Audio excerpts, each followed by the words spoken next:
Hello, my hamster friends. This is Rachel. I have hamsters, and today I'm going to do a video about how I take care of my silent runner wheels from Exotic Nutrition. If you've never heard of these wheels, I will link down to some videos I've done about them before, but I have had some questions specifically about how I oil them and how I clean them, so that is the purpose of this video. I'm sorry if you notice my kitchen is dirty. I think there's some apples on the floor behind me. I just gone grocery shopping, so please disregard that. Basically, there's a few ways you can wash your wheel, and you can totally dismantle it. I started to do that here, and then I figured, you know what, I'm going to show you the way that I usually do it, which is not dismantling, which is just kind of like a quick, easy rinse. If you have hamsters who pee in their wheel like I do, I try to wash their wheel about every 2 days, which can be a lot. So I do have a few wheels that I rotate in and out. That way I don't have so much pressure to constantly be washing wheels. But the way I do it is I give it a quick rinse under the water here, just a little spin there, dump it out. And then I have a hamster only sponge that I use. And I just use regular dish soap to wash those edges. I know I hear some people being concerned about using dish soap, or they only use water and vinegar. You know, dish soap, yeah, you don't want to eat dish soap, but it is what we use for us, and then you just make sure that you rinse it off, you know.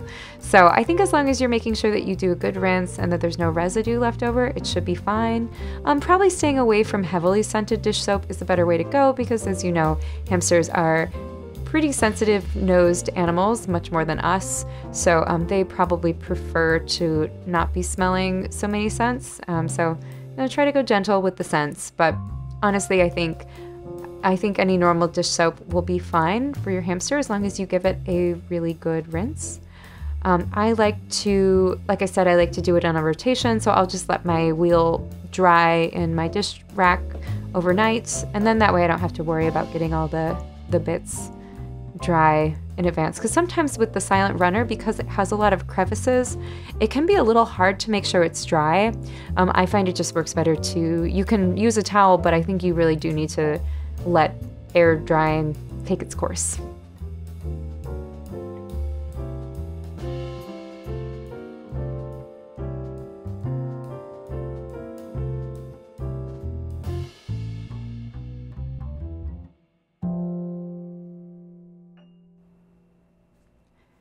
Okay, so now I'm going to wash the 9-inch silent runner. The previous one I washed was the 12-inch silent runner. So this is the 9-inch. This is the one I use for my small Roborovski Sophia, but my other hamsters, I have only dwarf and robo hamsters. They can all use this wheel comfortably. I just find it's a little narrow for my other hamsters. So this is the way, if you really want to get a deep clean, you can take it all apart. And I suggest to do this that you get a clean yogurt cup or some sort of little bowl that you can keep all the little pieces in, and make sure that your sink has a stopper in it so you don't actually accidentally drop an important part down the sink. That would be not good for your plumbing and also not good for your wheel.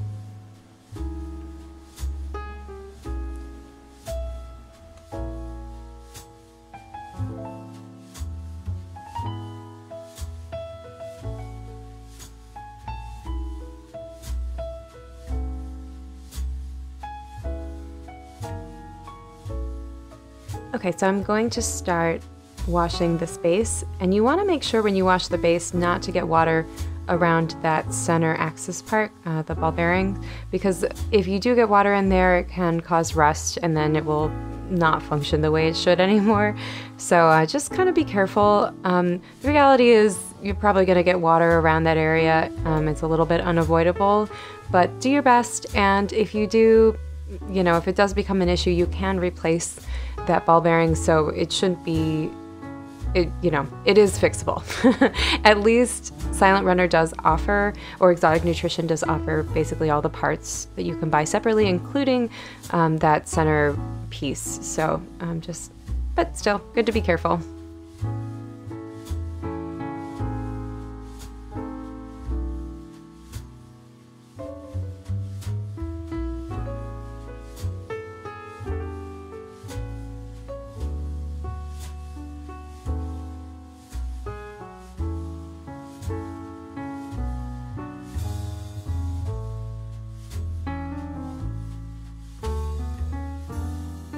Okay, so one thing I do in addition is I have a special sponge I use just for my hamsters, and after I wash things, I microwave it for 30 seconds. And this is just to cut down on any lingering bacteria. If you don't know, sponges are harbors of not super friendly bacteria. So putting it in the microwave for 30 seconds to a minute can help reduce that, and then also letting it dry out. Don't keep it wet in your sink. And I like to do this for a lot of reasons. Amongst them is I have multiple hamsters, so I don't really want to spread their bacteria amongst them. So after I wash a wheel, I microwave it. And you'll notice it does look pretty hot. It is definitely very hot after you microwave it for 30 seconds or a minute. So please be careful or use a rubber kitchen glove. I usually use those before I touch something like this because it can burn you. Alright, so now I'm going to put these back together, and I have all of my pieces here. You'll notice that the pieces are a little bit different from the 9-inch silent runner to the 12-inch silent runner.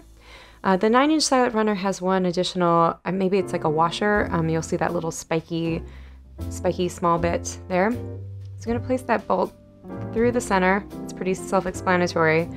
And then I put the little spiky guy first, and then the long piece, and then you can screw it on. And one thing you want to check for is once you screw it all the way, it should flow freely. So you can see that one is not flowing freely. I had to loosen it a little bit to flow freely. So I'm going to show you after I put the other one back together how to oil your wheel. I don't think you need to do oiling very often, maybe like once a year or every 6 months. But if you do feel like your wheel isn't spinning freely once you have it assembled, then it might be time for oil. It also might just be that you have the pieces in the wrong order, so just move things around a bit. For the big one, those big washers are actually for attaching to a barred cage. I don't use this wheel with a barred cage, I just keep those there so I don't lose them. It doesn't hurt, but yeah, you shouldn't have to have those. They're just kind of there in case you want to attach it. And you also want to be very careful that you squish that front piece on really tightly, because if you don't, there could be gaps and your hamster can get their toe or their fingernail stuck in the gaps. And this can cause pretty serious damage to them. So you really want to be careful with hamster feet. They're very delicate, and they can get broken pretty easily. And unfortunately, a broken foot or toe can be pretty detrimental to a hamster. So try to avoid it. All right, so this wheel is not moving freely. You see, it can move a little better when I have it on its back. And I don't think it's fully tightened there. So I'm just gonna go ahead and oil this. I got this trick from, I believe I heard Munchie say she uses baby oil for her wheels. If you look at hamster forums, a lot of people suggest using food oils like avocado oil or olive oil, but I've also heard other people say not to use those because they can get a little gunky and sticky. You know, I haven't been doing this long enough that I have feedback on that yet, but I decided just to use baby oil rather than the food oil, but either probably is fine. I mean, at least they're safe. You know, they're not going to be poisonous to your hamster. And you just need like the smallest tiny little drip there. I use Burt's Bees body oil. I think it's like almond oil and jojoba, something like that. So just the tiniest little bit. Stick that right back through, and you'll see a big difference in how smooth it runs. For some reason, I put those pieces in a different order than the last time I showed you putting it together, but it still works, so I think we're all good. And you'll see, I actually have multiple silent runners, so this one has the different screw on the back.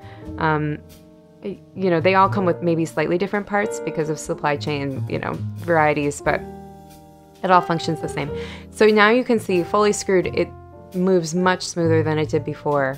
So that's what you want to look for. You want the wheel to be smooth and free flowing so that your hamster can run without issue. And then the point of the oil, like I said, try to choose an oil that's not harmful to, if it's not harmful to you, it's probably not harmful to your hamster. So anything that, you know, you put on your body or you can eat is probably okay. The likeliness of your hamster coming in contact with that oil is pretty low, so I don't think you have to overstress about it, but you know, just make sure there's no oil inside the wheel that you clean up so that your hamster doesn't have to deal with that on their own. And on that note, I will leave you with this video of Steven running on his 12-inch Exotic Nutrition Silent Runner Glow. If you have any thoughts about how you clean your wheels, how you oil them, I would love to hear what you do. I think we all have our special ways, but I hope this video was helpful to those of you who are maybe new hamster owners and are wondering how to take care of your hamster wheels. I hope this was helpful, and yeah, I hope to hear from all of you. So thank you so much for watching today, and I look forward to seeing you in my next video. All right, bye.